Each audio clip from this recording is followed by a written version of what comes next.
Hello everyone, welcome back to Express VTU for all. In this video, we will discuss a very important problem from module 1 of DBMS. So the question is, what is database? Explain three schema architecture with neat diagram. So let's start with the definition of database. A database is a collection of related data. Data means no fact that can be recorded and having meaning. A database is designed to store, retrieve and manage information efficiently. So now let us understand the implicit properties of database. So first one is real world representation. It means a database represent a part of the real world, also called the mini world or universe of discourse. Any changes in the real world are reflected in the database. Second one is logical coherence.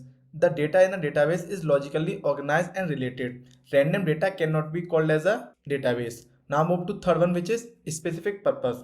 Every database is created for a particular purpose and it is used by a specific group of users. So now let's move to the three schema architecture.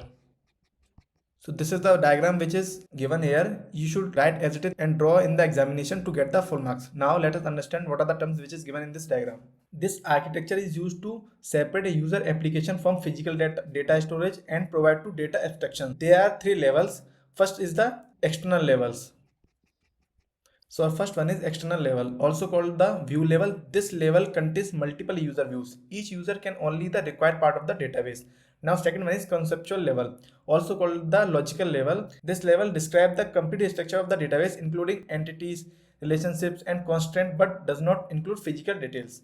Now move to a third one, which is internal level, also called the physical level. This level explains how the data is actually stored in the system, like file structure and storage method. Now let us understand mapping. External conceptual mapping connects user views to the conceptual schema. Conceptual internal mapping connects the logical structure to the physical storage. And finally, our last one is data independence. Data independence means we can change one level without affecting the higher level. There are two types. First one is logical data and second one is physical data. So first we understand what is logical data. Logical data independence means changing in the conceptual schema do not affect the user view. In physical data independence means change in the storage do not affect the logical structure. So in this conclusion, three schema architectures provide abstraction, separate users views from storage and ensure flexibility in a database system. If you want these notes, you can join our Telegram channel or WhatsApp channel whose link is given in the description box. You go and check it from there.